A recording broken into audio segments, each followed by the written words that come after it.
Uhuru, and welcome to this special event called Solidarity Will Not Be Silenced. Hands off Uhuru, hands off Africa. My name is Lisa Watson. I am a member of the African People's Solidarity Committee, and the African People's Socialist Party formed APSC in 1976 with the mandate that we organize other white people to build the movement of reparations and genuine solidarity with the liberation of African people. So that is our assignment, and we work under the direct leadership of the African People's Socialist Party. Before we get started, if you are tuning in on YouTube, please make sure to like and subscribe to get alerts whenever we go live or post a new video. And if you're tuning in on Facebook, please share this live stream with friends and let us know in the comments where you're tuning in from. We will have a Q&A later in the program, so take notes, enter your questions into the Q&A feature in Zoom or in the comments on YouTube and Facebook. I also want to let people know that this event tonight is a fundraiser for the Uhuru Solidarity Center, which is the national headquarters of the Solidarity Movement. It's a beautiful organizing center located on the south side of St. Louis, Missouri, with a big banner that reads "Unity through Reparations." The building is owned by the party's Black Star Industries, and we have a goal tonight to raise $500. So please go to apscuhuru.org/donate. In today's event, I will be interviewing APSC Chair Penny Hess and Uhuru Solidarity Movement Chair Jesse Neville. And they are two of the Uhuru Three being targeted by the US government for working for reparations from the white community under the leadership of the African People's Socialist Party. And I want to first salute our leadership, the chairman of the African People's Socialist Party, Omali Yeshitela, who developed the political theory of African internationalism and who represents the leadership of the African Revolution around the world. And I also want to salute Deputy Chair Ona Yeshitela, who coordinates the economic development work of the movement, including the inspiring Black Power Blueprint programs in St. Louis, Missouri. And I just want to salute and welcome APSC Chairwoman Penny Hess and USM Chair Jesse Neville. And Chairwoman Penny is going to start the program off tonight by giving an overview about the attack being made on the African People's Socialist Party and the Uhuru movement. Chairwoman Penny was present when the African People's Socialist Party held the founding conference of the Solidarity Committee in 1976, and she has been a cadre member of APSC ever since then. So in 2001, she published the groundbreaking book, Overturning the Culture of Violence, which under the leadership of Chairman Omali Yeshitela detailed the complicity and participation of white people in the historical assaults and colonial violence against African and other oppressed people. So just welcome, Chairwoman Penny. Uhuru, Lisa, thank you so much for opening up this event tonight. I want to thank everybody who's here online, but also here in St. Louis at the Uhuru Solidarity Center, the historic Uhuru Solidarity Center.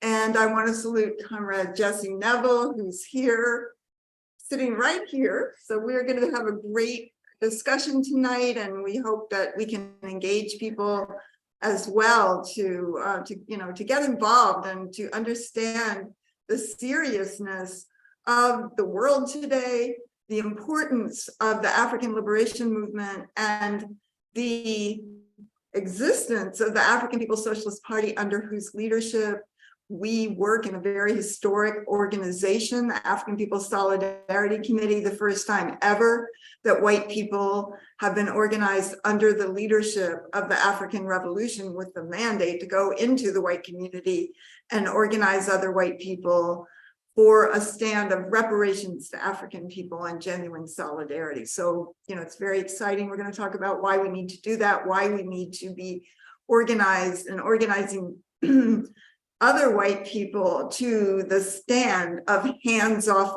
Uhuru, drop the charges against Chairman Omali Yeshitela, free the Uhuru Three, fight for freedom of speech, and fight for the right of African people to be able to work for, organize for African liberation, the liberation of Africa and African people everywhere. So I want to join Lisa in saluting my leadership, Chairman Omali Yeshitela, under whose leadership we work, and Deputy Chair Onizine Yeshitela.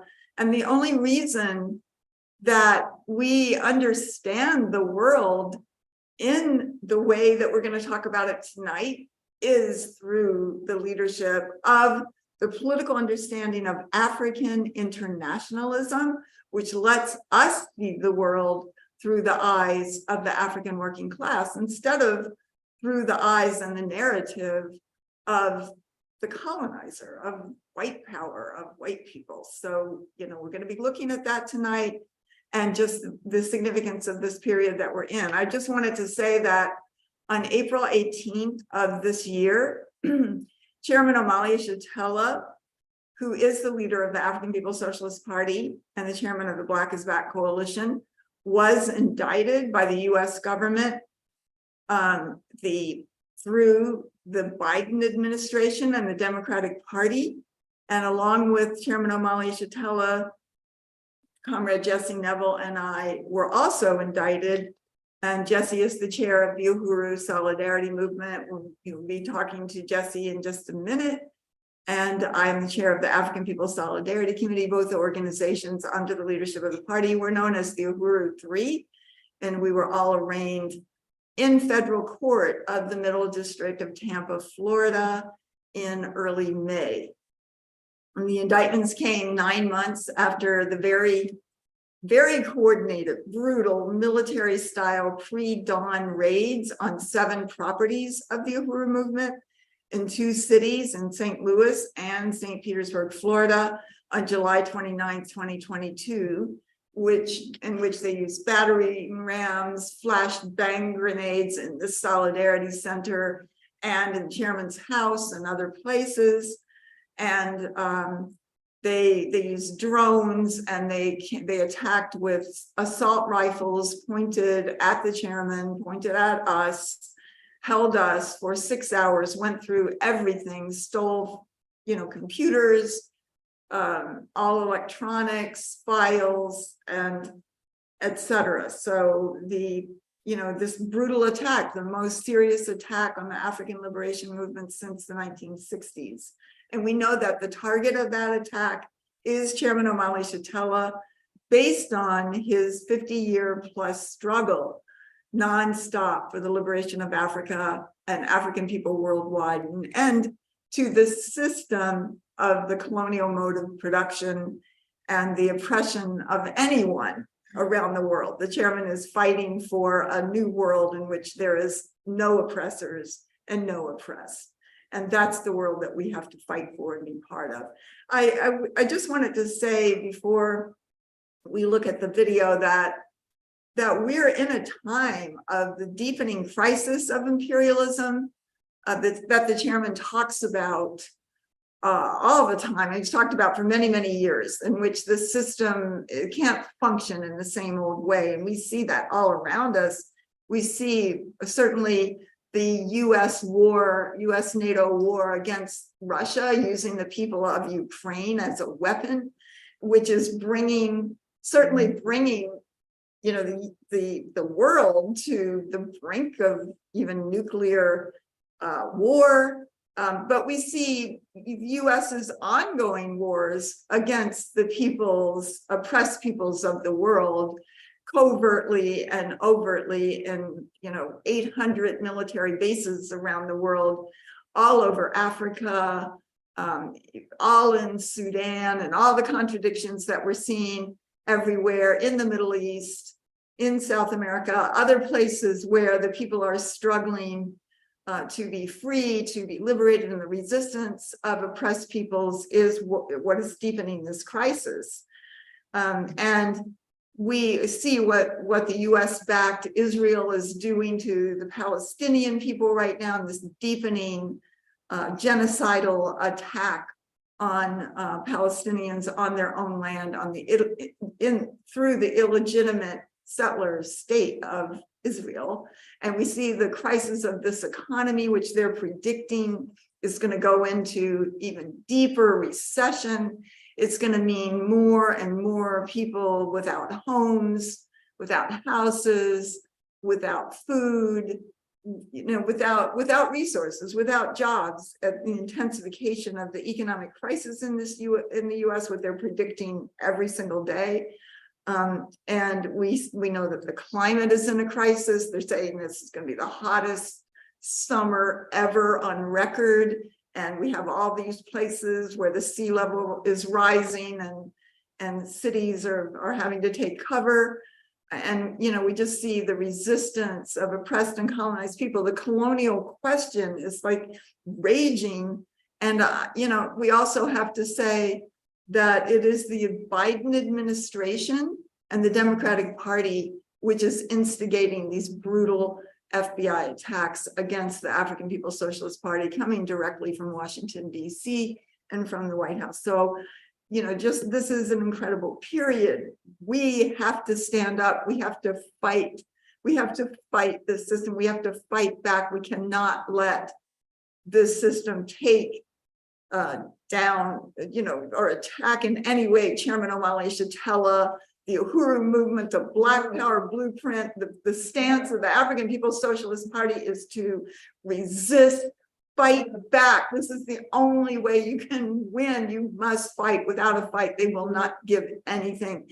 And the city of St. Louis was forced today in a victory of the African People's Education and Defense Fund, which certain agencies of the city, the Land Reutilization Authority, tried to take away the right of APDF to buy properties that are abandoned and have been stolen from the African community.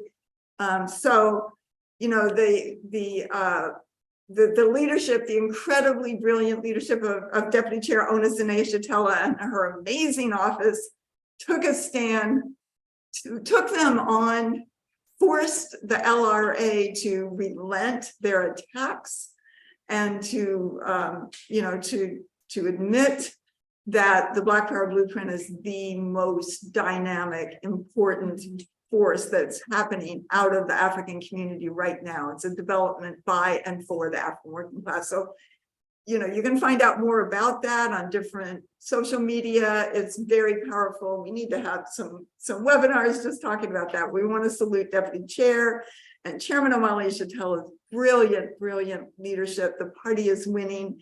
African people are winning. So I just want to show our 3-minute video of the FBI raids.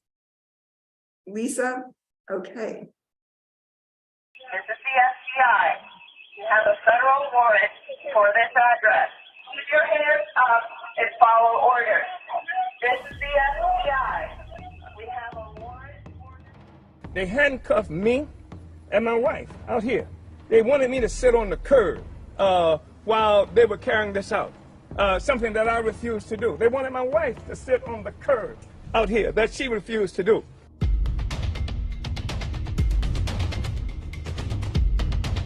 As I was coming out, this big old drone met me.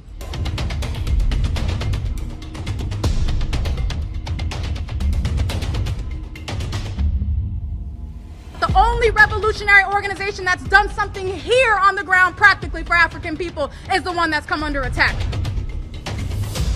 Institution that offers a community radio station, a newspaper, a commercial kitchen, an Aquaba Hall rental space, and community office for our organizers. That was the building that has come under attack.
You need a breach? What do you need? They want. I don't know. I'll tell them that money. Oh. Thank you.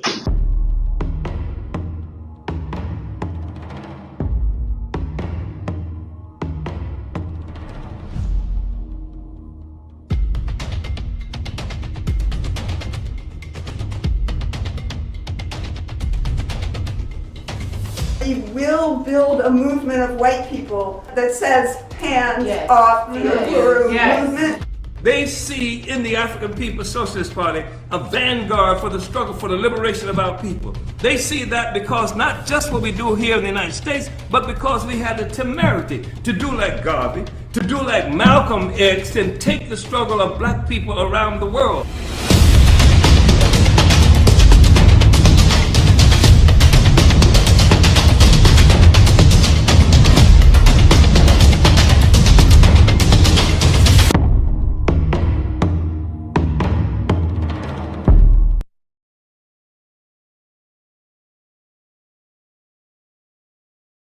Uhuru, thank you, Lisa, for playing that. That is a powerful depiction that gives you a little taste of what happened on July 29th in these vicious raids.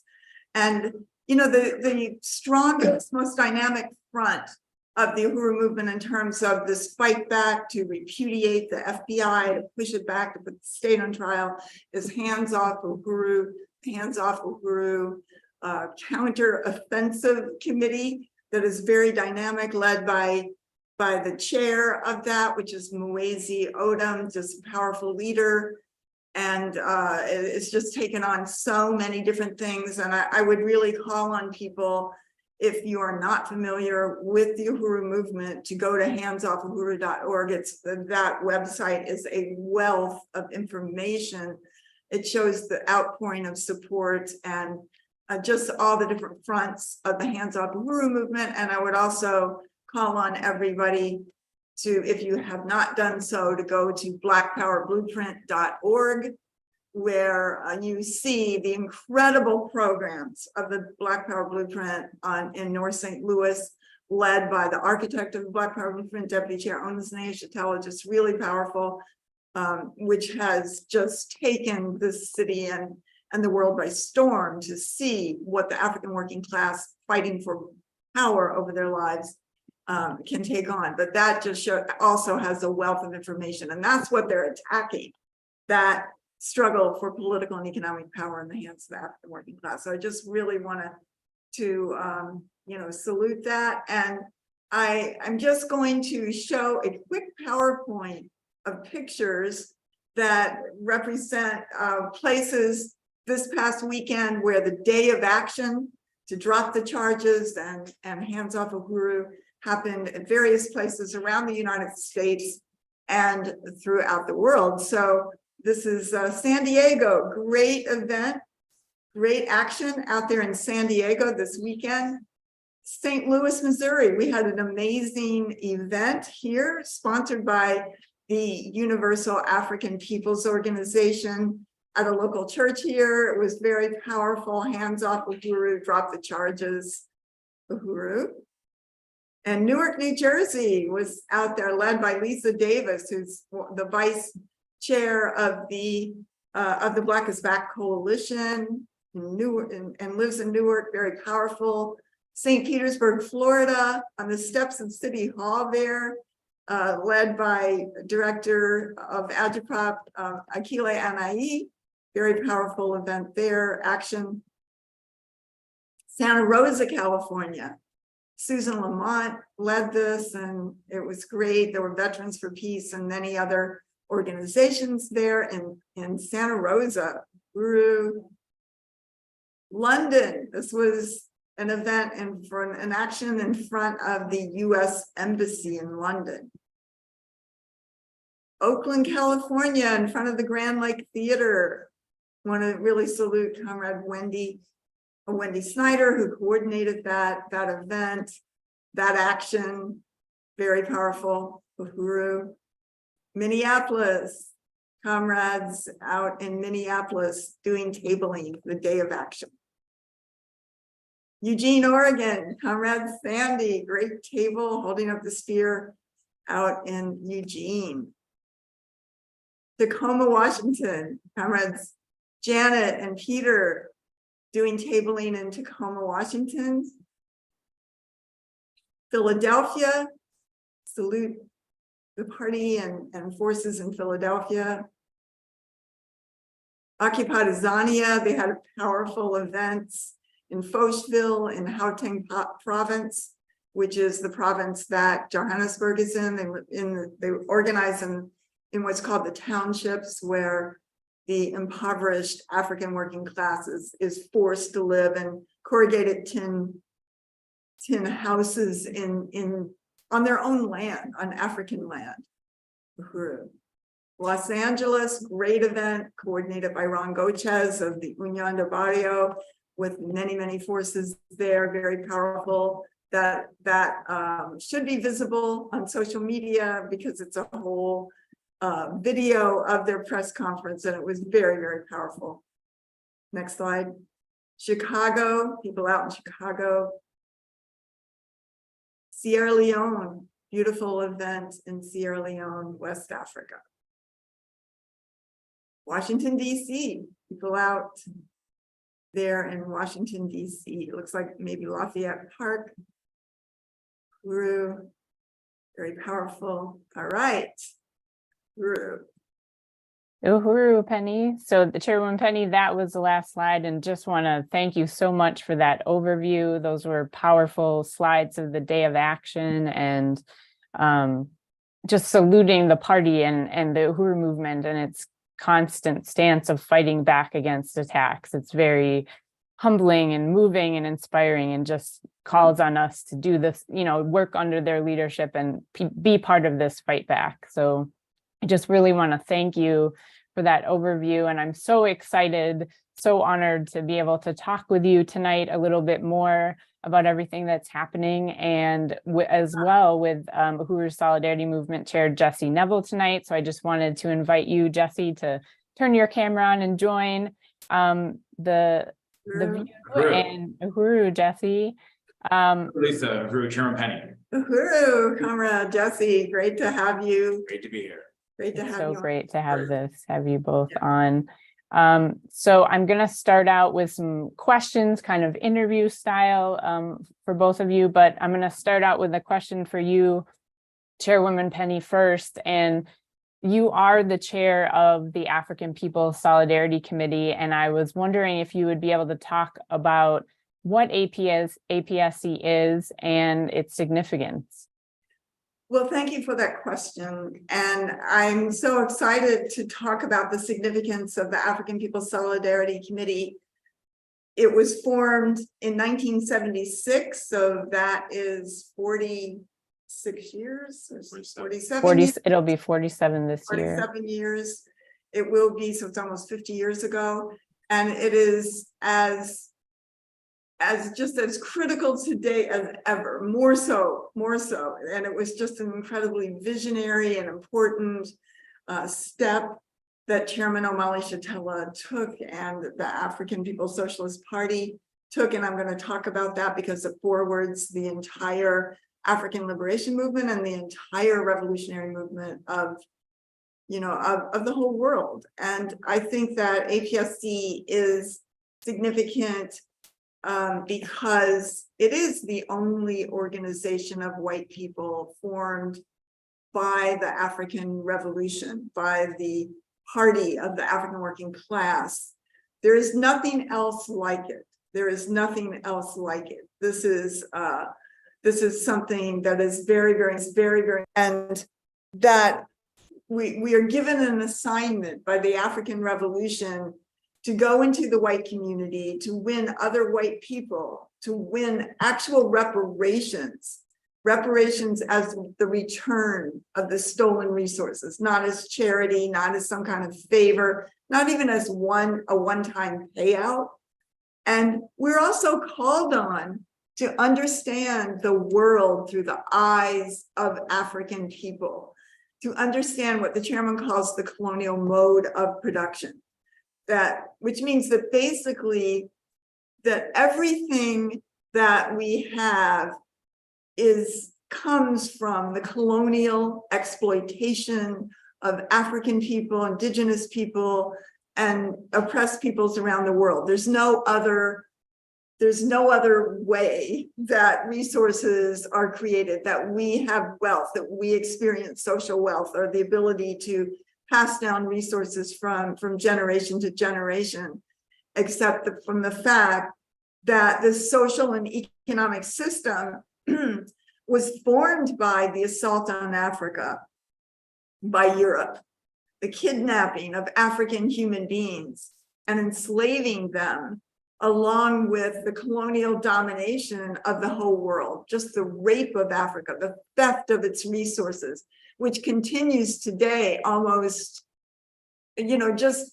unabated since the 1600s, since the 1400s, actually, since the 15th century, when basically Europe went into Africa and plundered it of gold. And that is why in Ghana, the slave castle, what's called the slave castles, which is where African people were forcibly imprisoned as part of their kidnapping and to be put onto the ships going to the United States. It was called Elmina because that meant the mine. And first they went in, and based on what the chairman was saying, Mansa Musa, who was from, I believe it was from Ghana, and he just went throughout the Middle East and even into Europe, just giving out gold to people. And Europe, just like lusted for gold, like hungry swine, as it is said, and went into Africa, stole the gold and stole the human beings, and the human beings became the first commodities of this capitalist system, of this colonialist system that exists today. This is how the wealth, the primitive accumulation of capital, as Marx called it, the kidnapping and enslaving of African human beings. And that there's so much that we can say about what Europe has done to Africa and continues to do, just the amount of trillions, maybe 20, 30 trillion dollars worth of resources stolen from Africa every year. And the majority of the people of Africa live on $5 a day or less. But when it should be the most prosperous place on the planet Earth. And that there's so much that we could say about what Europeans have done to Africa.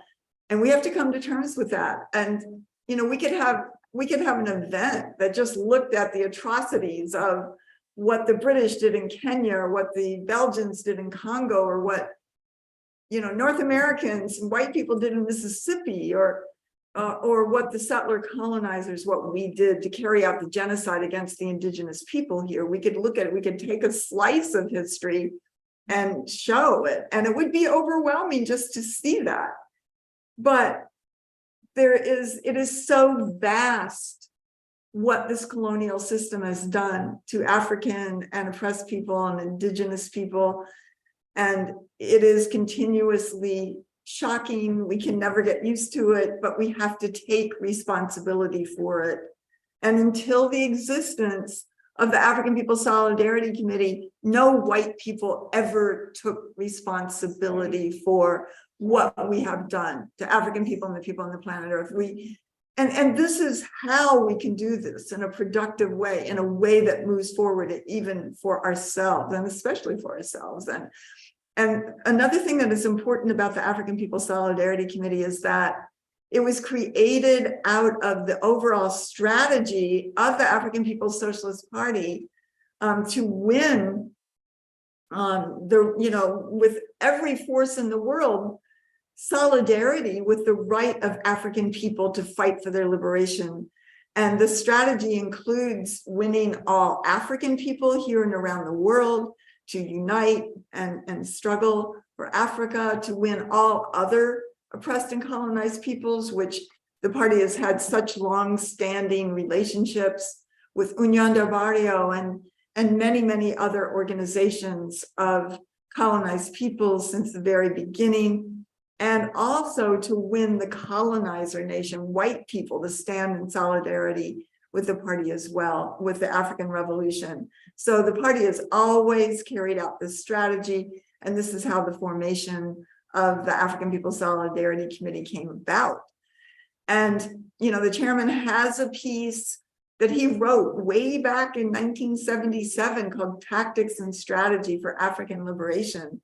And he said that it is necessary for African people to break the isolation of the African liberation movement. So APSC is not the same as being an ally or showing up or some kind of favor to African people. APSC forwards the entire anti-imperialist, anti-colonial movement in the entire world.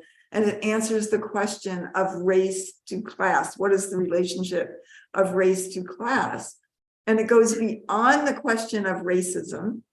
It provides the material and organizational basis for white people to participate in real anti-colonial struggle, which we can't lead. And that this is how we become anti-imperialists. It's saying that we have to go beyond racism. Racism is just the ideas in white people's heads, and the struggle against racism keeps you tied up with making this system better instead of African people struggling for power and ending colonialism, overturning the system. So, yeah, so therefore, you know, we understand that APSC represents the fact that we are the colonizer nation. We sit on the pedestal on the backs of the colonized.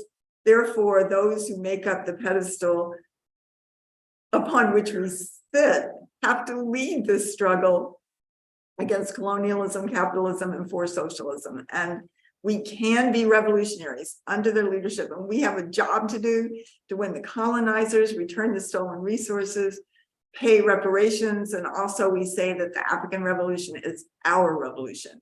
And that's important because traditionally white people, we see the world in a whole different way from atop the pedestal, the narrative of white people. And we relate to the struggle of African people as if it's separate from ours. So yeah, this event is called Solidarity Can't Be Silenced. We have to speak out. We have to take this stand. We have to recognize that the African Revolution is fighting. It's going to win. It stands with all other oppressed people. We have to be on that side. We don't have a separate revolution. This is the revolution. This is how we become something more than just another group of white people living for our stomachs and pocketbooks, as Chairman O'Malley should tell us. Uhuru.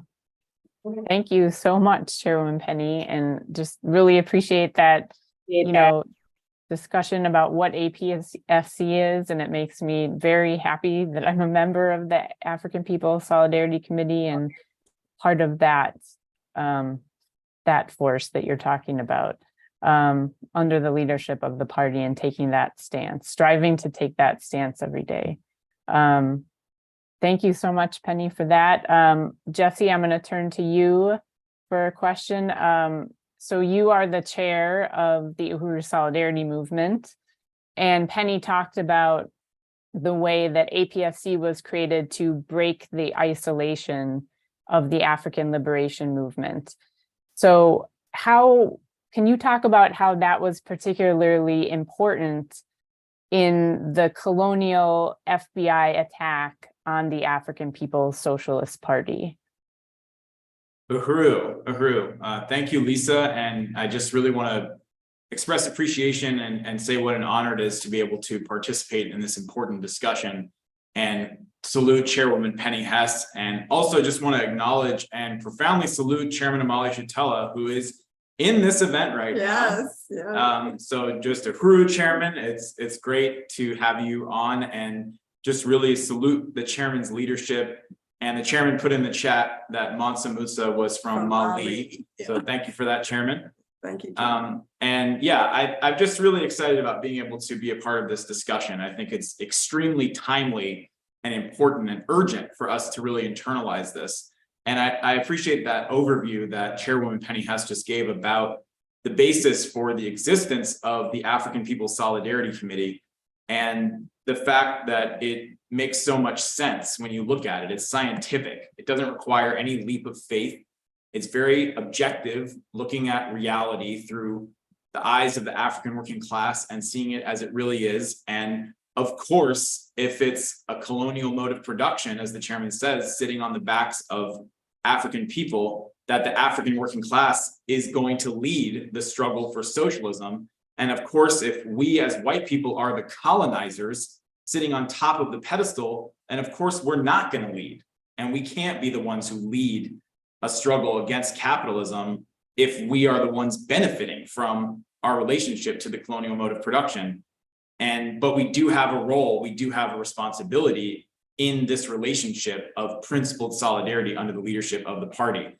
And as you know, Chairwoman Penny laid out, it makes so much sense. And as one of our comrades who's here in the room was saying to me last night, that not only does it make sense, but everything else that's out there makes no sense that you see in the world that offers itself up as solidarity or being an ally or being against racism or unlearning racism or whatever else you might run into. So anyway, I just wanted to say that and salute the leadership of Chairman Amalia Shatella and Deputy Chair Ona Zanea Shatella and the African People's Socialist Party, and say that I'm also very proud to be a member of the African People's Solidarity Committee. And in terms of the July 29th attack, one of the things that I really appreciate that I've been able to learn from the Uhuru movement and from studying Chairman Amalia Shatella is the history of the struggles that were made by the African liberation movement to figure out the correct and principled relationship to white people.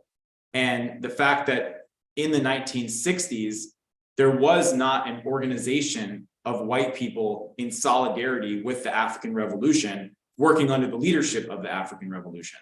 So even though there were many white people who were radicalized by the Black Revolution of the 60s and who were out in the streets and protesting and were involved in that struggle, there wasn't an organized movement, as Chairwoman Penny has said, representing the stand of white people as colonizers under the leadership of the anti-colonial struggle of African people. So that made it possible for the US government to isolate the African liberation movement when they began to wage this vicious counterinsurgency war and carry out the assassinations and brutal murders and mass arrests and imprisonment of African revolutionaries at that time. And part of, as was just laid out, the party's strategy was to break the isolation by extending the Black Revolution, the African Revolution, into the white community. And that's true not figuratively, but literally. The African People's Socialist Party, we're in a building right now on the south side of St. Louis, which is the white community of St. Louis. A lot of the white population is on the south side of the so-called Del Mar Divide. And here we are in a building owned by Black Star Industries that is operated by the African People's Socialist Party specifically to organize white people under its leadership. So when the FBI attacked the African Revolution on July 29th of last year, not only did they attack the Uhuru House, which is in the Black community of St. Petersburg, the party's historic headquarters in St. Petersburg, Florida, that has been a headquarters for over 30 years in the African community there. They attacked the homes of Chairman Amalia Shatella and Deputy Chair Ona Zanea Shatella, both where they live currently in St. Louis in the north side, and their home in St. Petersburg, Florida, in the African community there, and the home of Director Akile Anai in the African community of South St. Petersburg. But they also were forced to divide up their forces, if you will, and also go into the white community and to attack, not to attack white people, but to attack Chairman Amalia Shatella and the African People's Socialist Party there in the form of the African People's Solidarity Committee, in the form of attacking the homes of Chairwoman Penny Hess and Kitty Riley, as well as the home of myself and Amanda Carlozzi, and this very building, the Uhuru Solidarity Center at 2654 Gravois Ave in the white community that belongs to the Black Star Industries. So which you could see in that video. Yes. When they were coming in with all our Exactly. Bang, that was here. That's right. here. That's right here. They banged through the doors of a building whose banner proclaims to thousands of people who drive by every day, unity through reparations. That is what came under attack. And when they came with assault rifles here, we are very clear that every single assault rifle aimed at any of us in the Solidarity Movement was aimed at Chairman Omali Yeshitela and the African People's Socialist Party, without whom we wouldn't even be here, and this building wouldn't be here, and this strategy wouldn't be here. So that's part of the significance. They couldn't attack the party in total isolation like they did in 1969 when they came in and murdered Fred Hampton at 4 o'clock in the morning in Chicago. They couldn't attack the party in total isolation because of the party's strategy, which is so brilliant and so powerful. Wow, Uhuru. Uhuru, that's so important. I mean, like what you said, it's just so clear, and the significance of the solidarity, the strategy of the party, and that it, the attack was carried out in that way. And I appreciate you summing all that up. Are you able to say what the status of the case is? Yes, and I'll keep this brief. So the raids happened July 29th, then it was almost 9 months later that these indictments came down. And we want to say what the charges are, because nothing helps to illustrate the absurdity of these charges against Chairman Omali Yeshitela than to just read them. We don't have to make anything up. Okay, so Chairman Omali Yeshitela and the Uhuru 3, as it's called now, were charged with, and this is from the Department of Justice's own writings, okay, quote, conspiracy 18 U.S. section 371, commit an offense against the United States, acting as an agent of a foreign government and foreign officials, to wit, the Russian Federation, in violation of 18 U.S. Code 9, section 951A, with a maximum prison sentence of 15 years. So this is the absolutely bogus, ridiculous charges that the United States government, the so-called Department of Justice, Biden, have brought against Chairman Omali Yeshitela. And the charges are just on the face of it, because without even reading the indictment or knowing any specifics, anyone should be outraged by the idea that the US government's line of attack against Chairman Omali Yeshitela is to claim that he's an agent of Russia or anyone. Right. I mean, that is the most, talk about racist, demeaning slander that you can make. I think white people, we should be offended too. That this is like, they talk about dog whistles, that's obviously supposed to be a message to us, like we're supposed to swallow this idea that African people can't lead their own struggle. They need somebody else. They don't have their own agency.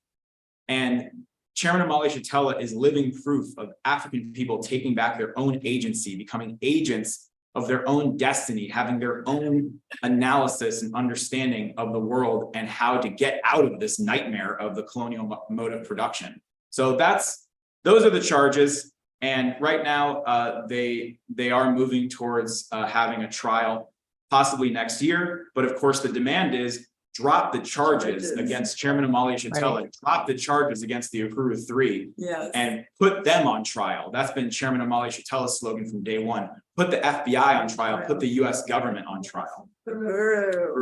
Uhuru. Yes. And Chairman Penny, you were talking about the Hands Off Uhuru Fight Back campaign committee in the overview. Could you tell everyone a little bit more about that?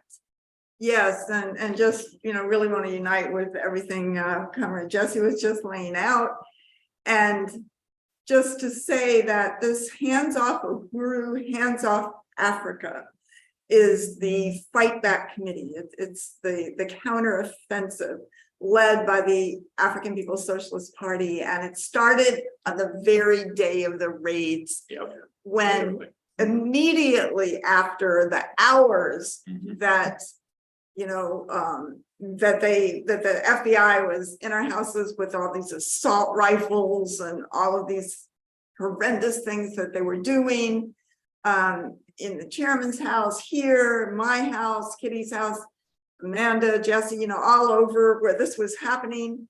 Within an hour or so after they finally left, after 6 or 7 hours of the siege, of this occupation of the African liberation movement that was going on, the chairman immediately called a press conference in front of his house, and really important solidarity forces came. Alderman Jesse Todd came, Zaki Baruti of the Universal African Peoples Organization came. Many people came and stood with the chairman, deputy chair, laid out what it is. And that particular press conference, which is still up, as far as I'm pretty sure it's still up on the Fox News channel locally, Yep. has over 1 million views around the world. So the chairman just started with a fierce fight about what happened, pushing back the state from the very minute that these thugs left, were out of sight for a moment. The chairman just jumped into action, and he, at 81 years old, has had an incredible fighting stance that is the relentless stand of the African People's Socialist Party, is the party's style. It's kick their ass,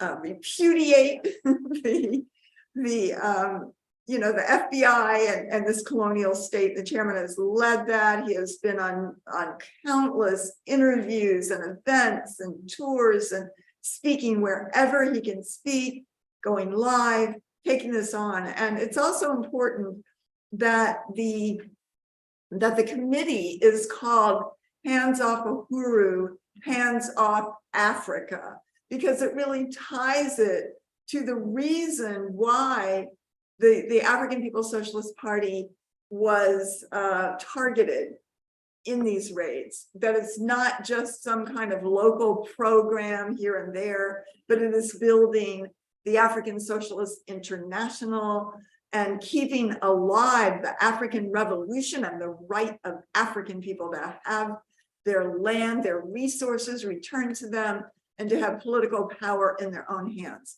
It is not just a little struggle against racism or something that wants to make a place within the system that exists. This is a fight for what is the only thing that is going to change this world, and that is for Africa to be free, to be liberated, to be in the hands of African people, and that there is no way that the system that we live in now can coexist with a free and liberated Africa. Those two things cannot go together.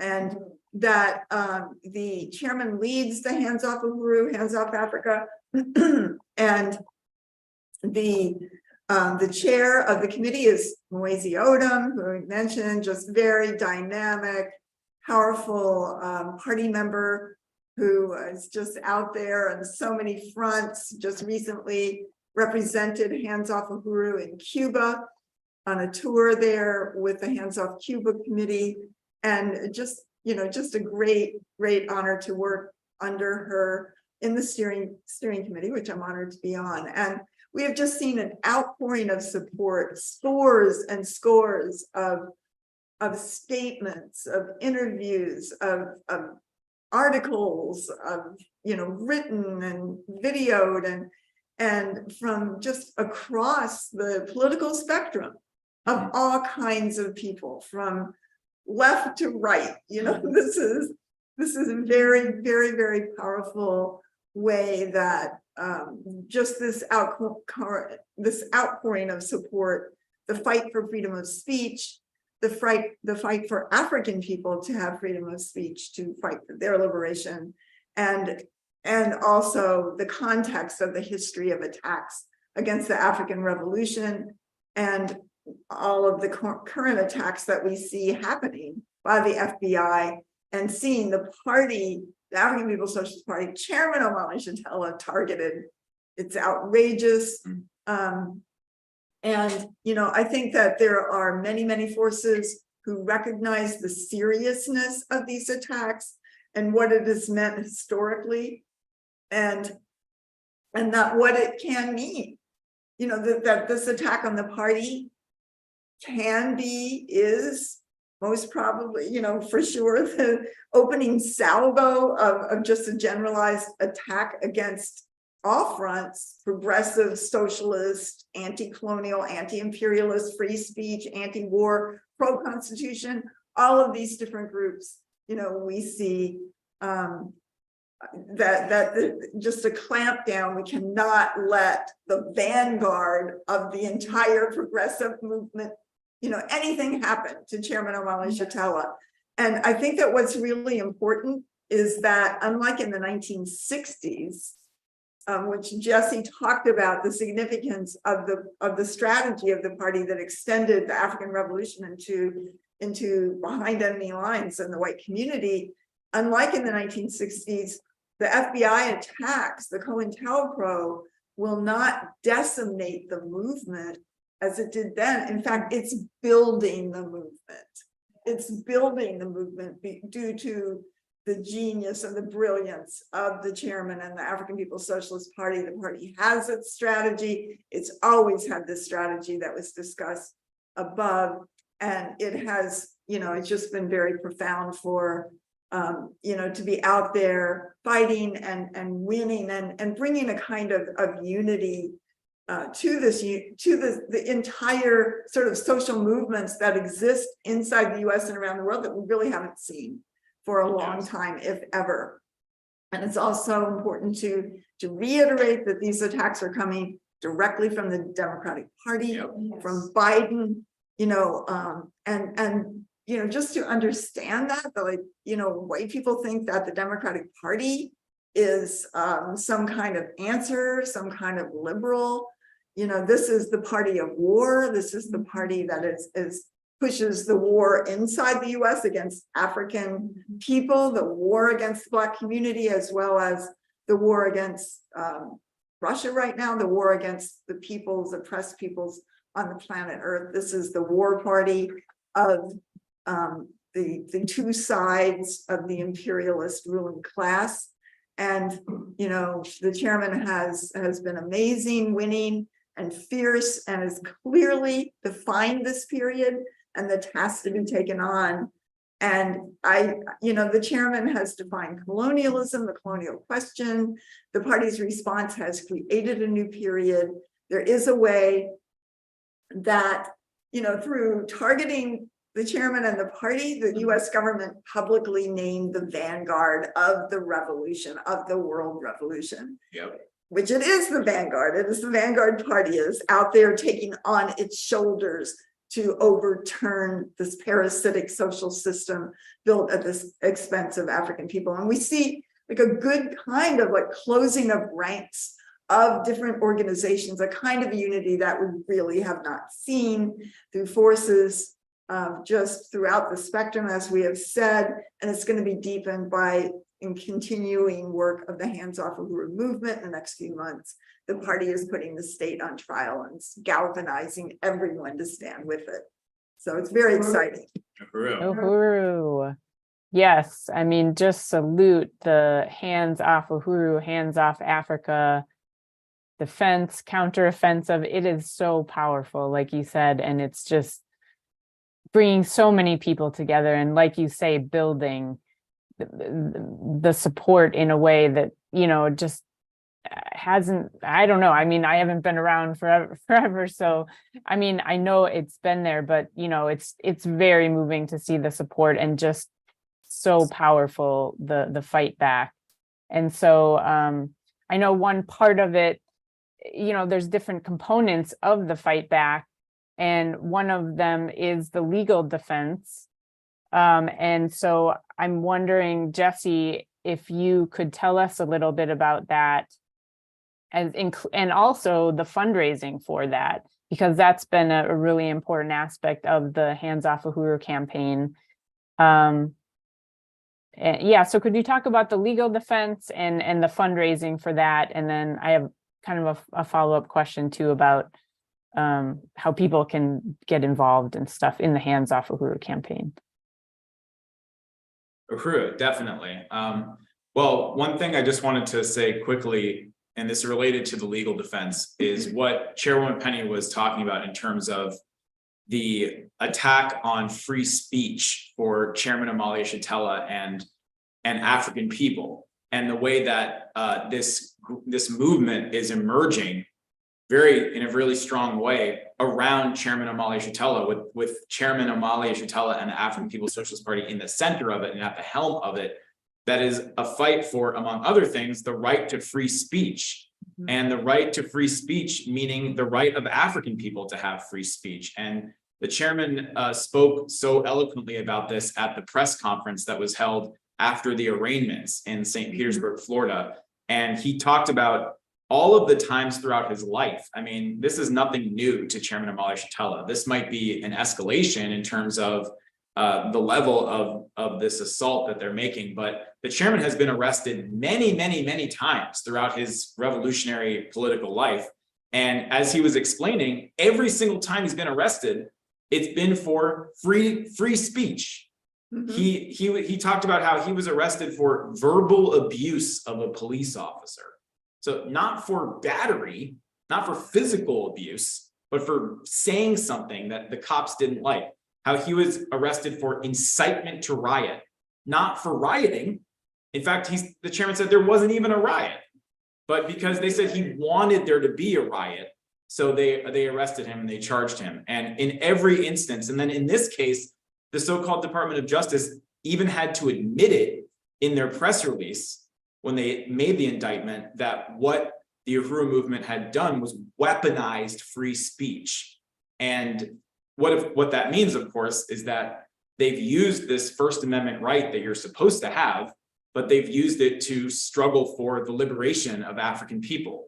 And like the chairman said, Chairman Amalia Shatella has the right to free speech, meaning he has the right to say African people must be free. The United States was built on slavery and genocide against the indigenous people of this land, and that there must be reparations to African people. And you can't say free speech except for that. So if you take free speech away from Chairman Amalia Shatella, free speech itself becomes a completely meaningless concept. And that's why people as far away from the ideology of the Uhuru movement as Tucker Carlson, he did 3 segments and then went to a Heritage Foundation thing and talked about the chairman. And the name of his segment was The End of Free Speech. And then there was another video that someone did, Kim Iverson, the title was Chairman Amalia Shatella's case will determine the fate of free speech. So this is what people are understanding. And that's why there's been so much support for the Legal Defense Committee. And I want to salute the Hands Off Uhuru campaign and Chimaranga Selambao of the African People's Socialist Party, who heads up the Legal Defense Support Committee. And there are many lawyers and paralegals and legal workers who have contributed to the Legal Defense Support Committee in terms of research, and we're always recruiting more and more people who have those skills and background to join. But also, this team worked to put together the actual legal team of represent Chairman Amalia Shatella and the people who have been indicted, myself and Chairwoman Penny Hess. So we do have attorneys. We have 3 attorneys whose names are Leonard Goodman, Mataki Akbar, and Addie Griffin. It's a powerful legal team that is very confident that these indictments are complete BS, and they are prepared to go forward and fight back and win. And the ability for these lawyers to come on board and take on this historic case was made possible by the support of thousands of donations. And people have been donating ever since the campaign started to handsoffuhuru.org/donate. We're continuing to raise funds because we know that this is not over. Even in the legal sphere, there are many different ways that this could go, and additional funds that will be needed for legal expenses to make this fight back. But it's been very powerful. And again, we are very confident that the African People's Socialist Party will prevail in every possible way. So volunteers are always needed for this legal support committee, paralegals, researchers, interns, anyone who wants to get involved can can contact info@handsoffuhuru.org. And you can also join the fundraising team, hold an event, make a pledge to raise resources for Hands Off Uhuru, and build a local Hands Off Uhuru committee in your city, wherever you are. Yes. Uhuru. Uhuru, thank you so much. That's what I was going to follow up, but you kind of answered it, just how people can get involved and support and contribute to the Hands Off Uhuru campaign and effort. So thank you for laying that out, and just salute that campaign and encourage everybody to get involved in that. So thank you, Chairman Penny and Jesse, for talking about the Hands Off Uhuru campaign. And I'm going to switch gears a little bit now and go back to you, Penny, and just talk again about more about the African People's Solidarity Committee and our role in solidarity, and wanted to ask you if you could talk about why it's in our interest as white people to be organized under the leadership of the African People's Socialist Party. Could you explain that?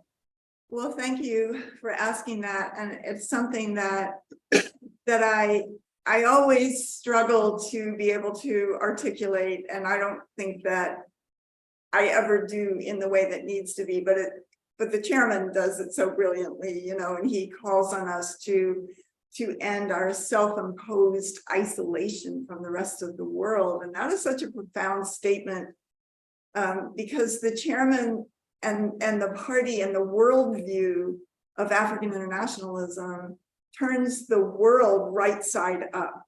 And I have been in this movement under the leadership of the party for almost 50 years. And I still, every day, when the chairman says something, I'm like, wow, wow. Because the chairman says that we see ourselves, we have created this narrative, the colonial narrative, in which we are the subjects of history and everybody else are the objects of history.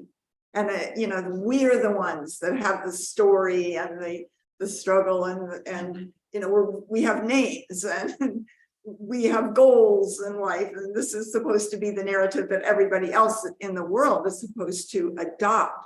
But it is a colonial narrative, and it is something that justifies the colonial mode of production every single day. It's there that that we see this. And I think that for us as white people, as the colonizers, that this being the subject of history, the narcissist, the colonial narrative is a trap, that it keeps us in this, and it's incredibly limiting to see one part of reality of the world, and to consciously not see what in fact the majority of the people on the planet Earth experience, what their goals are, what their aspirations are, what they are fighting for, what their conditions are, what they've been forced to live under, the violence that it takes to have the colonizer and the colonized, and to be able to continue with that,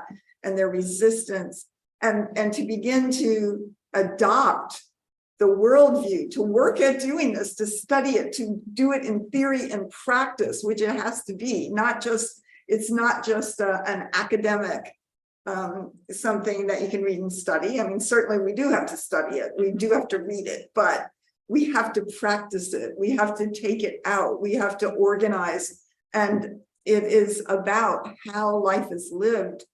And when we look at the white community in this colonial narrative, trapped in this, not seeing another reality, not seeing the total reality of the world as it really is, then we see this crisis, this depression of white people.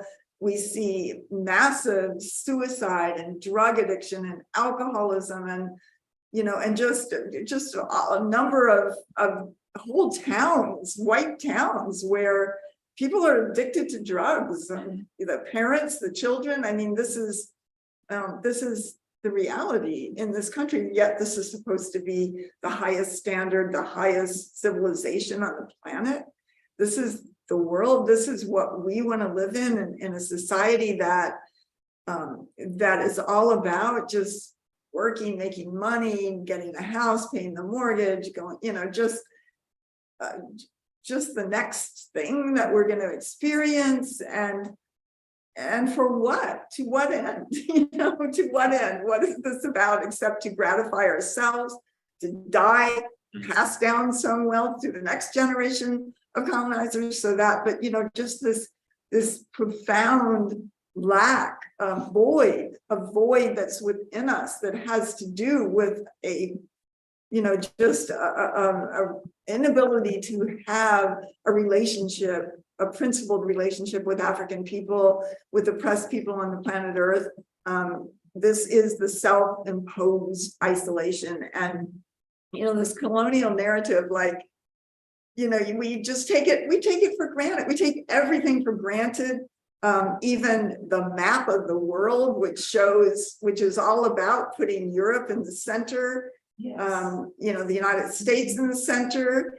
It's positioned in a way it could be totally turned the other side up. It's simply there to promote colonialism, and even the fact that all of time on this planet is regulated by what's called Greenwich Mean Time, which is the time at which all other time is related, which is based on British colonialism and domination of the entire world by British imperialism. And I mean, just everything, every single thing will be different when African people and indigenous people have power over their lives, and the society creates a material basis for sports, which doesn't have to be about taking drugs and dog eat dog. I mean, sports can be fun and great. Relationships, life, not about making money, life about just experiencing the world and living with human beings, and what socialism means when the African working class and the colonized working class, which is these are the true working classes of the world, have power over their lives, can have their own self-determination. And the chairman, every day, he rips apart everything that we were taught, that we think we know. And, even this exploration of space, and what is this all, Whitey on the Moon, that was a song or a rap by Gil Scott-Heron. And I mean, just like how this world, this planet is being destroyed.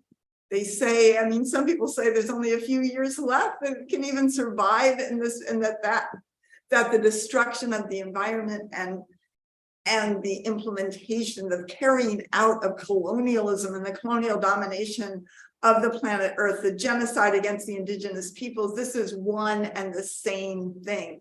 The colonial mode of production will wipe out entire peoples. It does enslave them, oppress them, and of course, it will totally wipe out the animals, the oceans, the sky, and just this planet as it exists today. And I also want to say that it's really important that the party struggles for power. That is the anti-colonial struggle. And that we can see that. We don't have to, we have to change how we relate to African people and oppressed people, but we do that in the context of carrying out the work that forwards the African Revolution. It's not about unlearning racism. That is not a pastime that the party has ever had. It is about do the work, take it on, go out in the white community, raise money, raise resources, organize other white people to take this stand on the forward side of history. And the chairman puts the African working class, as he calls the agency, that is African people as the subjects of history, the authors of their own narrative. And, the chairman gives the agency to African working class. This is science. This is African internationalism. This is taking on the colonial mode of production. And, you know, the chairman is saying it's more than a demonstration, it's more than a protest, it's really changing the world. The colonial mode of production has to go. Capitalism, imperialism, whatever you want to call it, the white narrative, white colonial domination has to go. This is a struggle for power, just like the Vietnamese and any other oppressed, colonized peoples around the world have fought for power and national liberation. And the system has attacked African people historically over and over and over again when they have stood up for power. We have to say that we will be this front of Black power in the white population, in the colonizer population, and build a movement that will stand between this colonial state and the African Revolution. And Chairman O'Malley should tell her the Black Power Blueprint, Deputy Chair Onus, the party, you know, the African people struggling for freedom, we will be there. We will carry out our mission. We've got millions of white people killing themselves one way or another. Come on over, join, and be part of a society that is changing the world, and which human beings and the world itself can live. All living beings can be part of this future. We have a role to play in that. We have owed reparations. We have carried out the violence. We have lynched. We have murdered. We have raped and plundered and been part of it. Just regular white people. Read the history. We owe reparations, but we can be part of the future. Just the incredibly generous, the incredibly brilliant leadership of Chairman Omali Shatella, the African Revolution. We can be part of this. We must be part of it.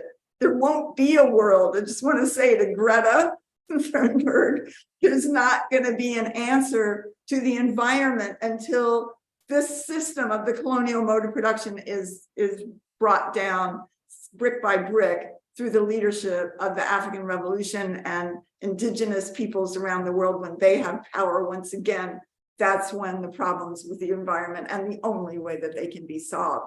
There is a place, there is a future. We've got to get organized. We have to take this on. We have to win reparations. We can do that. Join Uhuru Solidarity Movement, Hands Off Uhuru Committee, get organized, get out there, organize others. Let's build this movement of principled white solidarity under the leadership of the African Revolution. Uhuru, Penny. Thank you. I mean, I'm sold. Like, you know, the question was how is it in our interest? And you completely explained that, you know, I mean, I appreciate your explanation of it because, you know, just the vision you gave of what life could be versus what it is now, you know, what it could be if we're under the leadership of the African Revolution, and just how, you know, that African people have agency and that they are leading the struggle to build this different world, and that we do have a role to play. So I just really appreciate you laying all that out, because it really shows us that our interest is in this movement, being part of either the Uhuru Solidarity Movement or the African People's Solidarity Committee, working under the leadership of the party. So I just really appreciate that. You know, when we're out organizing, trying to win other white people to these ideas, one of the things that one thing that I find that we run into is people talking about the political environment right now in a way that puts at like the top of the list of concerns this question of this looming fascism that's like here or on the horizon, and that everything that we do has to be about making sure that doesn't, you know, happen or something. So I'm putting this question to Jesse, but you know, it can be more discussed about it from both of you. So Jesse, like, could you talk about what the party says about that and that kind of political summation of of the way things are in the world right now. Uhuru. Definitely. And first of all, I want to appreciate the previous response from Chairwoman Penny. That was beautifully stated. And that message is why I will always be a part of this movement until it isn't necessary, because colonialism has been destroyed. So I just really want to appreciate that statement. And this thing about fascism is really, really important to understand. And one of the things I always loved and appreciated about Chairman Amalia Shatella is that he clarifies these terms that get used so frequently that they just lose meaning entirely, where you don't even know what it means anymore. And fascism is one of those. I think I've heard the chairman say it's an ill-defined concept where anything you don't like is, oh, that's fascist. Oh, he's a fascist, or, you know, something like that. But the chairman does help us understand what are white people talking about when we talk about fascism. And what the chairman has said is that fascism is what white people call it, generally speaking, when the state shows itself in some way to white people. And when white people fear or begin to experience a sliver of the kind of repression that the colonial state imposes on African people and colonized people every single day. And that this is caused by the fact that there's crisis within the colonial system, and the parasitic colonial white society loses access to the same resources that it's accustomed to having access to. This starts to create crisis within the colonial system. So that's when you start to have the emergence of what white people would refer to as fascism. And it's really important for us to embrace the African internationalist understanding that the struggle of African and colonized people and of white people truly is not against quote unquote fascism, but against colonialism. Because you can have, as the chairman says, you can have a fascist colonialism or you can have a democratic colonialism. And if you're colonized, it's still colonialism either way. And recently the chairman was talking about this, and he gave the example of France, that France is often celebrated for its heroic anti-fascist resistance to Nazi Germany. But as the chairman said, at the same time, what was France as a colonial power doing? And he says, dominating people in Vietnam, dominating people in Algeria, dominating Africans in 14 different African so-called states on the continent of Africa.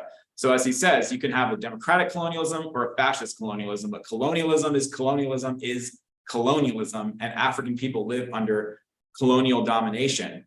So the struggle, but also the fact that what has prevented in the United States and in general, what has prevented society from going into full-fledged so-called fascism historically, and just a complete closure of any democratic space for anybody, has not been the struggle against fascism. It's been the struggle of African people for freedom.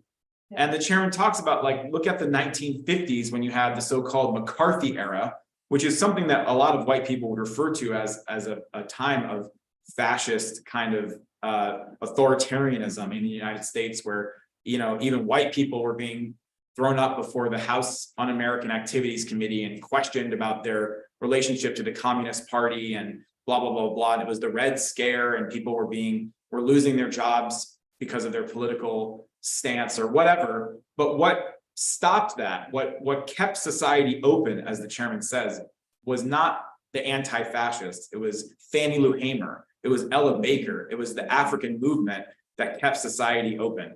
And I think the easy to understand kind of contemporary example would be like Trump versus Biden, because Trump was supposed to be the fascist, like the chairman talks about. Like, he was supposed to be, and January 6th and all of that was supposed to strike fear into our hearts that, like, fascism had come to America, and therefore we have to vote for Biden to stop fascism. So 81 million people voted for Biden to stop Trump from bringing fascism. And now here's Biden. He's doing exactly the same things as Trump. And it's Biden that is sending the FBI to try to put Chairman Amalia Shatella in prison. So it takes us off track, and it's really important to understand that. And if you're against what you see as fascism, then what you're really against is colonialism. And I want to end with this quote from Chairman Amalio Chatella: "Fascism is when colonial capitalism reveals itself to the colonizers in a similar fashion to how it reveals itself to African people all the time. White people want to know how to fight against this system? Come and ask us," meaning the African Revolution. "Get under the leadership of the Black Revolution, and that will lead you to freedom." So that's the message from Chairman Amalio Chatella to us in the white community. And what it means is, when the African Revolution wins, humanity wins. The African Revolution unravels the whole system of oppression that exploits and oppresses the majority of humanity. And that's the future that we can be a part of. Uhuru.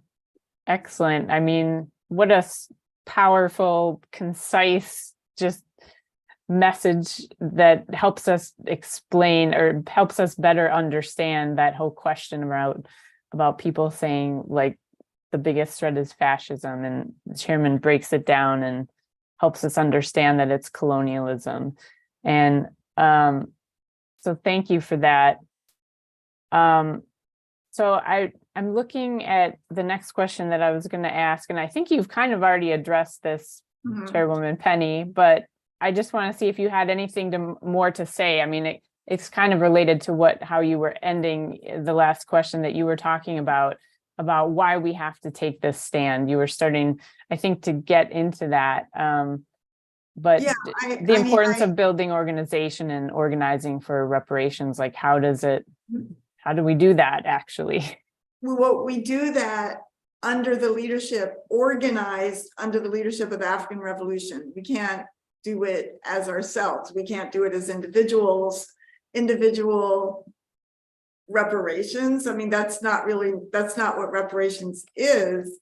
And that, I mean, the chairman lays out that all white people sit on this pedestal on the backs of African and colonized people. It doesn't mean that all white people are rich. It's not saying that, but it is saying that all white people are conscious of being white, meaning we're owed something. We're supposed to get, what this government promises us, and could be impoverished, but still attack African people instead of, generally being the allies. And that, we understand that white people who are, who may not have a lot of resources still are maybe somewhat poor in the context of social wealth of the white society, whereas African people who might have a middle-class salary do so in the context of colonialism and social poverty that is imposed on them, and often have one generation away, or one paycheck away, I should say, from losing a house or everything that they had. This is the conditions of colonialism, and that we have all around us the wealth of the society, and that this is about reparations, which Chairman Amalio Chatella is the one who would be the father of the reparations demand, who first held the tribunal on reparations to African people in Brooklyn, New York in 1982, and has held that tribunal many, many times throughout the US and other parts of the world, putting the US on trial for genocide against African people and exposing, just the theft of every aspect of life that is stolen under colonialism. So it is, and who had the goal to popularize the reparations demand, and that is what we see today. So we see this reparations question out there discussed in the mainstream, but Chairman Amalio Chatella was out there, and APSC was tasked with taking this to the white community before anybody. We would always have to define it. People would be like, well, what is reparations? I didn't know what it was. And this was what was taken out, and now it is indeed a household word.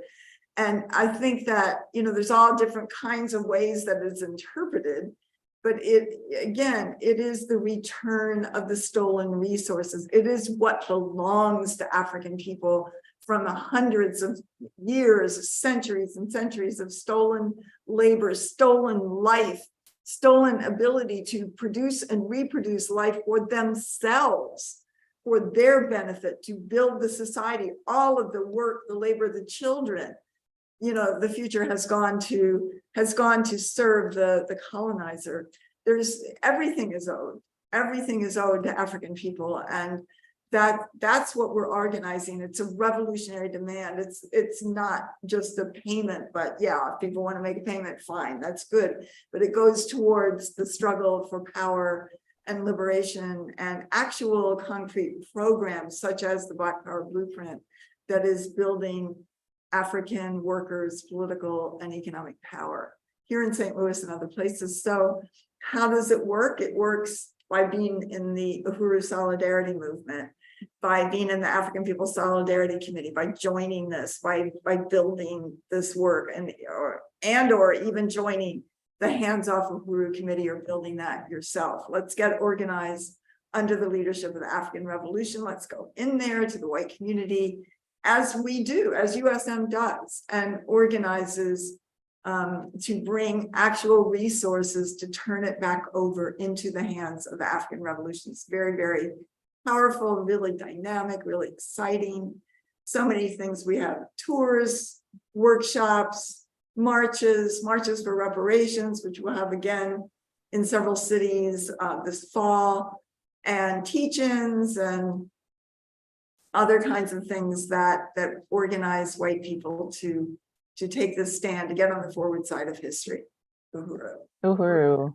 Thank you for that, Penny. Chairwoman Penny, that's just, thank you for going into that and just talking a little bit more about reparations too, and just, you know, the history of that demand and you know, just how deep it goes, you know, and what it yeah, how deep it goes. And so, and why we have to, you know, that's why we have to get involved and be part of the Uhuru Solidarity Movement, African People Solidarity Committee. And Jesse, I wanted to like kind of jump off that, you know, the specific topic of reparations, and like, can you talk about, for white people, why that issue, like, why would it be important for white people? Like, and how can white people actually, like, if people want to take the next step and I do want to join USM or Hands Off Uhuru, how can they get involved? How can white people do that? True. Well, I think Chairwoman Penny really answered that question as well as you possibly can in the previous response. And I'll just express my unity with what was said, and the fact that you know, reparations as defined by the revolutionary leadership of Chairman Amali Shatella and the African People's Socialist Party is a revolutionary demand. And a lot of the discussion that you see now about reparations in the so-called mainstream and the bourgeois media, even though that discussion itself is influenced by the more than 40 years of work that the party has done to make reparations a household word, a lot of the time it's an attempt to strip the reparations demand of its revolutionary essence. But in the hands of the African People's Socialist Party, that revolutionary essence is what it's always been about. And that reparations is about repairing the damage. It's the return of the stolen wealth, the true redistribution of the resources of the world back into the hands of its producers, the African working class and colonized peoples of the world. And for white people, it is a revolutionary act. It's not an act of charity. It's not some empty gesture. It's a revolutionary stand of genuine, principled, material solidarity with the struggle of African people to overturn the colonial system, which is the central contradiction in the world, as Chairwoman Penny said, that is responsible for every other contradiction. So not only is it important for white people to support and fight for reparations to African people and pay reparations to African people, it is the most important thing that we can do if we want to see an end to oppression and injustice of any kind. If we want to see an end to oppression or marginalization, even of sectors of the white population who, face, there's a lot of attacks happening right now in Florida and other places against, the trans community and the LGBT community, and just ongoing degradation of women in this social system, and people who are disabled as it's defined under this social system, and everything that we hate about this system, which is everything, because it's a horrible social system. That the only way to truly overturn it and resolve it is through the African Revolution. And our relationship to that is reparations. That's what it means to truly repair the damage. So it's not about trying to make the system nicer to us and make it more amenable to some sector of the white population on the pedestal. It's about getting rid of that pedestal so that African people and humanity can be free, including us, in solidarity with them. So that's what it's about. It's a self-criticism. It's a commitment to reject opportunism that has characterized our existence for hundreds of years, and instead to join humanity that is our true future. And as the chairman has brilliantly stated, for white people, reparations is also our way of resisting and defying our own government and our own ruling class. It is actually an act of class war and class struggle for us as white people to take on the struggle for reparations to African people, to demand reparations and to pay reparations, which is what you do when you join the Uhuru Solidarity Movement. And there are people in this room today who joined the Uhuru Solidarity Movement just in the past few weeks. Many people throughout St. Louis especially have been joining the Uhuru Solidarity Movement, but we have members in over 140 cities in this country. And our goal, our mandate from our leadership of the African People's Socialist Party is to build branches, to build organization in every single city where we exist, to turn them into strongholds of white solidarity with Black power, so that all of your neighbors say Uhuru to you when you walk out the door and get in the car to go to work in the morning, that we turn every white community into a base of solidarity with the African Revolution.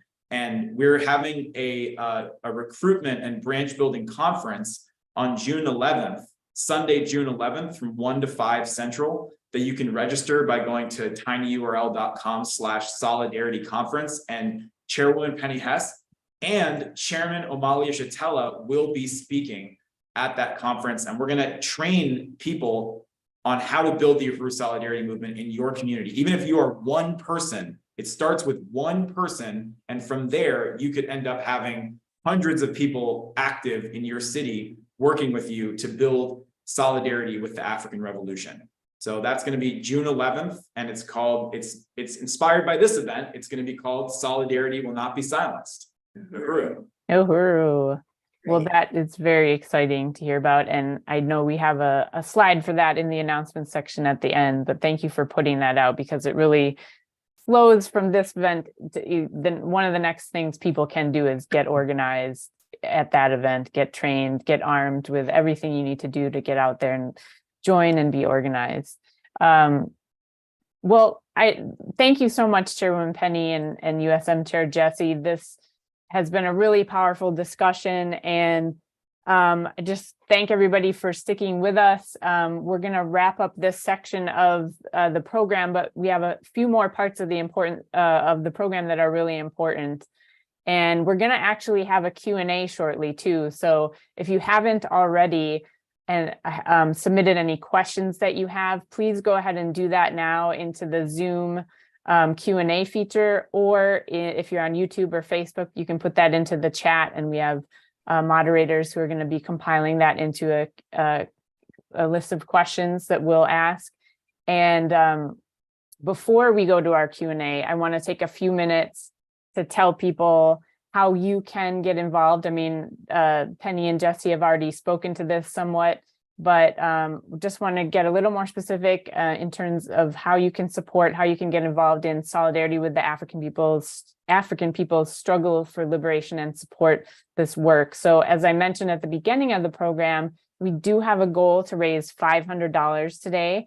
And the funds that we raise in these web events go to the expenses of the Uhuru Solidarity Center in St. Louis, which is a building owned by the African People's Socialist Party that the African People's Solidarity Committee is responsible to develop and promote as a real tangible place in the world to build the movement for white people's reparations to the African community there in St. Louis and beyond. It's actually the headquarters, the national headquarters for the African People's Solidarity Committee in the US and actually around the world. So I'm going to just quick, for those who might be new, who haven't seen the center before, I just have a few quick slides that I wanted to run through. So that was, here's the front of the center with that banner, Unity Through Reparations. So the committee involved in getting the center did a lot of work to transform it from what it was when it was first acquired. So we have some before and after pictures here, just going to run through these quickly, but just an incredible team of volunteers did some great work to transform it into a beautiful space that now serves as an organizing center where the Uhuru Solidarity Movement and African People's Solidarity Committee can host events, film nights, studies. There's a space for live broadcasts, and as well as a beautiful open room in the front, a larger space where is displayed Uhuru Planet Reparations apparel, which is an economic institution that the Solidarity Movement operates to raise funds and spread the message of reparations and building the reparations movement in that way, and also buy Black Power products that are products of the other institutions of Black Star Industries. Let's see here. And then about a year ago, there was a grand opening of the center, and just the community came out and was able to hear the chairman speak and many other speakers from the party and the movement.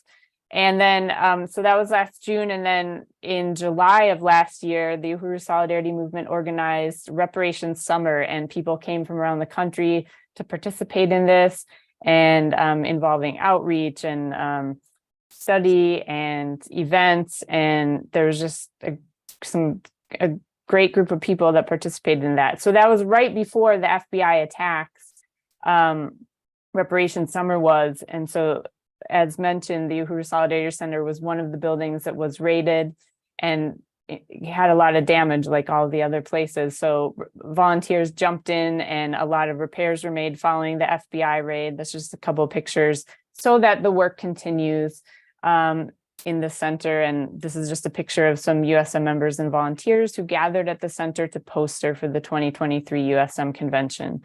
So I just wanted to share those to show people when you're donating tonight, what that goes to support, and all the work that the Uhuru Solidarity Movement and African People's Solidarity Committee is doing. So we just call on people to contribute tonight. So go to apscuhuru.org/donate.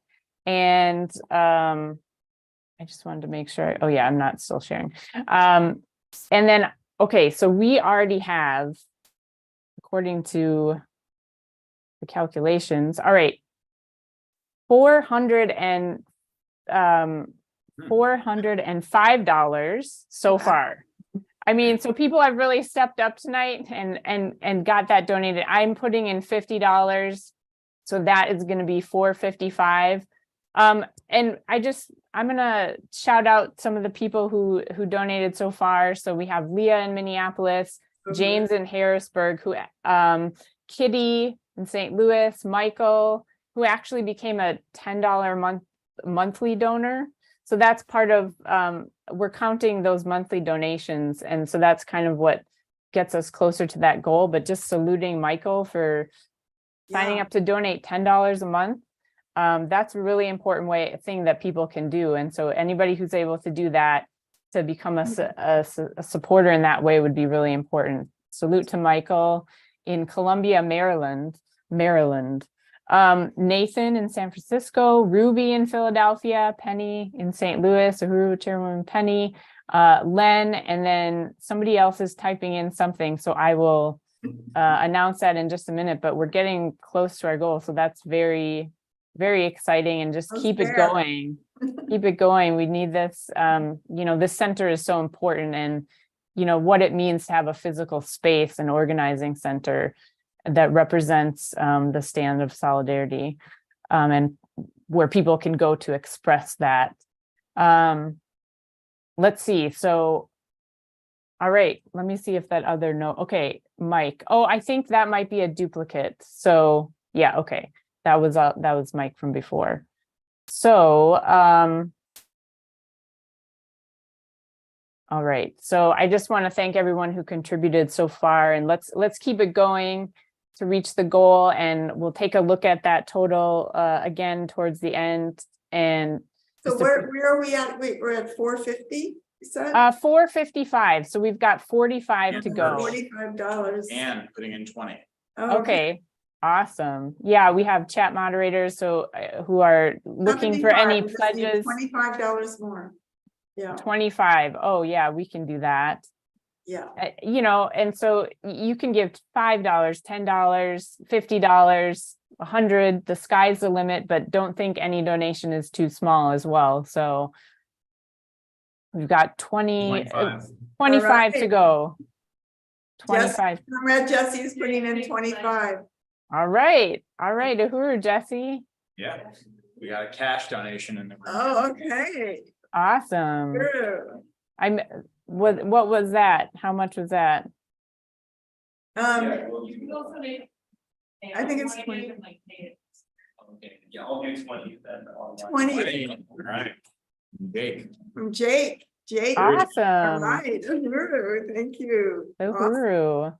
Great. So I think we made that 500, but the work doesn't stop, and just, if anybody hasn't donated and was going to, please still do it. We can surpass that goal, and just appreciate everybody who donated. And so I'm going to move on, but we can come back to that. Because I want to make sure we touch on this too, that another important way to take action right now is to join the African People's Solidarity Committee.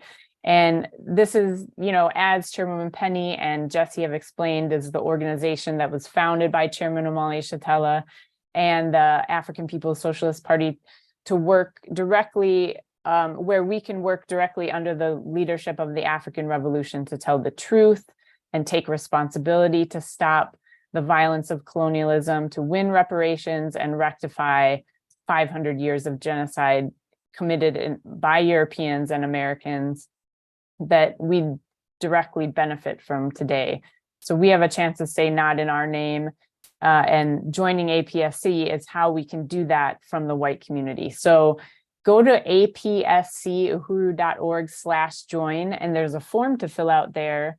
And when you fill that out, somebody from our membership office will contact you within 24 hours, and we can get started on the new member process. And that includes political education, getting to work, contributing your skills and strengths to our mission of winning millions in reparations to the African liberation struggle and beyond, and just building a huge and strong movement of white solidarity with Black power under the leadership of the party. So this is the time to bring all the resources stolen from Africa, African people for hundreds of years that are hoarded in our communities, bring that back to the African Revolution. Join today, go to apscuhuru.org/join and do that, Uhuru. And so now we can head into some Q&A, and I will take a look and see. I just want to first recognize Comrade Barbara from the Green. Oh, just put in $100. Really. Whoa. That's awesome. Whoa, Barbara, that is awesome. And Hirsch will put in 20. I think we said that. And Jay. All right, let's see. Very good. That's great. So I think we've definitely made it to 500. And I think once all of those get into the sheet, now we're at 600. We must be. Yeah. We must be up from 600. Very exciting. That's great. That's great. Yeah. Well, I just want to salute where people are tuning in from. I see Columbia, Maryland, Harrisburg, Pennsylvania, Minneapolis, Gainesville, Tacoma, St. Louis, Ecuador, Philadelphia, and then other people online who, you know, we don't know where everybody is, but just salute everybody for tuning in. And I'm just looking to see what we have in terms of questions. So we have some comments, just some salutes, and Nate, who I think was in San Francisco, he said, great point about fighting racism, making the system better. Never thought about it like that. So just how, you know, if we say that we're fighting racism, that's actually about figuring out how to make the colonial system better, a nicer colonial system. So he's just saying he never thought about it like that. So just wanted to share that comment. Tekla Ali on Zoom said this discussion has been fantastic. Please send me the video, and gave their email address. All right. Yeah, so it's on. Yeah, we'll do that, and it's also on. It'll be stored on the YouTube channel for Uhuru Solidarity. And then Mike in Columbia, Maryland, on Zoom said it was an honor to meet the chairman and Ms. Hess at the Women's March and to join the demonstration in DC on Saturday. We could raise more awareness of our struggle, I think, by going out to the oncoming July 4th parades and events and getting our literature out to thousands of people. This is something I'm working on doing with Kennedy's campaign challenge to Biden. I would also like to bring your attention to the following petition challenging all candidates to answer the call made by JFK in his June 10th, 1963 peace speech. And there's a link there. So that's something we can check out. And I think I really appreciate Mike, and I remember meeting you in Washington, D.C. at the African National Women's Organization, the Black Mothers March, and it was very, very, very powerful, really an incredible event led by Yejide Ormila, who is the president of ANWO and a member of the African People's Socialist Party, with just so many great speakers. Of course, Chairman Omala Shatella was there. And I, I think that, just appreciate what you're saying about getting out to the July 4th parade, something that we have actually done many, many times, or selling cookies. I remember selling chocolate chip cookies for July 4th parades and events, and getting literature out and organizing people. This is really an important thing to do. I really appreciate that. And I also think that, that we do have to be fighting for and upholding as the central question, the most important question of this day is hands off Uhuru, drop the charges against the Uhuru 3 and Chairman Omala Shatella. That's what we need to be taking out to thousands and thousands of white people, and organizing, for reparations to African people in that context, that we must stand in solidarity and fierce unity with the right of African people to struggle for their freedom and liberation, which is changing the world every single day. And this system has to go. So Uhuru. Uhuru. Thank you for that. And just a quick fundraising update too. Thank you, Allie, for your donation, Allie in Philadelphia. So with all the figures that we're getting added up, so now we're at $645. So all right, really, really important. Great. Yep. Very much appreciated. Really, really unite with the stand to, just to help fund this building, this important building, this historic building of white people in the white community under the leadership of the African Revolution, with a big banner that says unity through reparations on the front of the building, which is so much appreciated. A lot of unity with other white people in the neighborhood and in the city. Yeah. Well, and just to follow up what Mike was saying in Columbia, there was one other part that was below the fold of where I'm scrolling, but he also said, I would also like to try to arrange for representatives of USM and or the APSP to address conferences of the Schiller Institute to help raise awareness of your case. So I'm sure that's something that we can. Yep. Yeah, I think that just email and you can. And he gave his email, so. And you can also email it hands off of Uhuru, but yeah. Yeah. Okay, great. Thank you, Info Mike, and- for that. Yeah, definitely. And then Allie and Philly on Zoom says, salute James in Harrisburg for sending in your form to join APSC. All right. Woo! We'll be in touch with you very soon. Allie in APSC in Philadelphia. That's great. Phil just let me know he donated $25. Oh, great. Johan, thank you so much. I'm sorry I missed that. It was on the sheet and it was, yeah. All right. Thank you, Johan, for doing that. And this, all right. So, so we don't have any other questions. It doesn't look like, so I think you guys answered a lot of questions tonight. And we will continue to have these events and there'll be lots of opportunities to dig more into all of these questions and issues. So just really appreciate everybody coming on. We have some announcements. Oh, wait, before we move into the announcements and closing, I just wanted to ask Chairwoman Penny and Chair Jesse, do you have any final words that you'd like to say? I just want to say, let's get organized. Let's build the movement of white people in solidarity with the liberation of African people and the people on the planet Earth. Let's fight for the reparations and return them as our self-criticism and as the revolutionary stand of white people. So let's get organized. We have a lot of work to do and the future is here. Right on. Join the winning side. Yes. Jesse, you, any final? I unite with everything Chairwoman Penny said. Salute to Chairman Amalia Shatella. Thank you everybody for attending tonight and donating. And we will see you on June 11th for Solidarity Will Not Be Silenced, the Uhuru Solidarity Movement Recruitment Branch Building Conference, to learn how you can get organized right away in your community and build for days of reparations to African people this fall. It's going to be part of the whole Hands Off Uhuru campaign and fight back. So that's going to be Sunday, June 11th, 1 to 5 Central. You can register again at tinyurl.com/solidarityconference.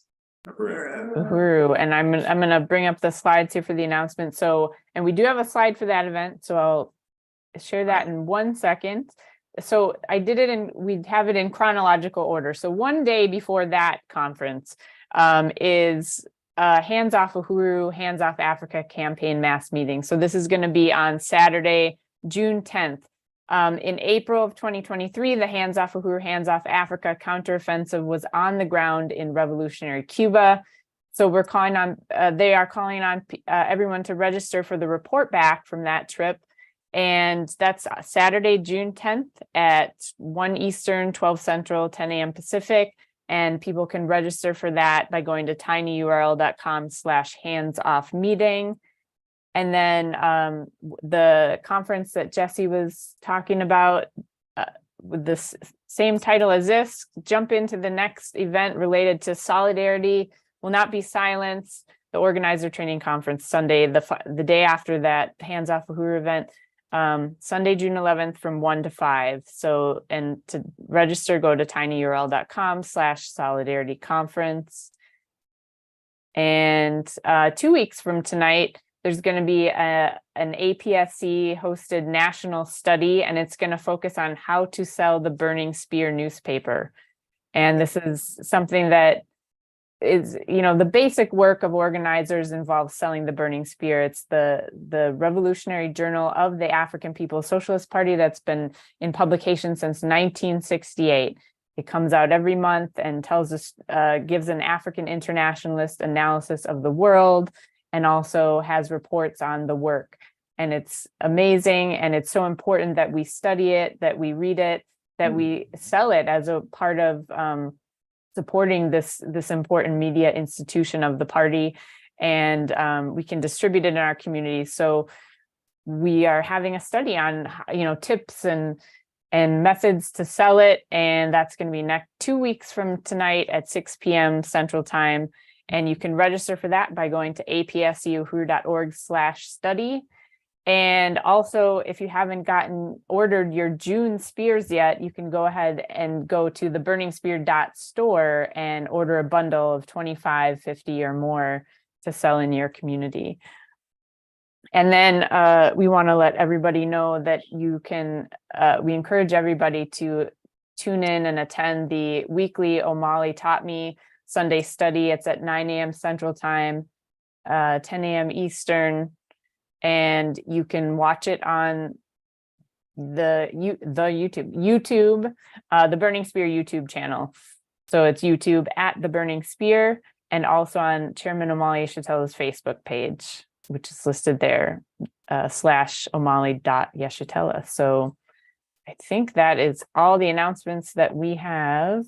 I'll stop sharing and just want to thank everyone for attending tonight. Also, if there's more events always coming up, so you can find more events at theburningspear.com/events. Make sure to visit uhurusolidarity.org and apseuhuru.org to learn more about the Uhuru Solidarity Movement, the African People's Solidarity Committee, and how you can become a member and join this work to build solidarity with Black power and unity through reparations. Thank you so much, APSC Chairwoman Penny Hess and USM Chair Jesse Neville, and to everyone participating. That concludes today's event, and we will see you at the next one. Uhuru. And Solidarity will not be silenced. Uhuru.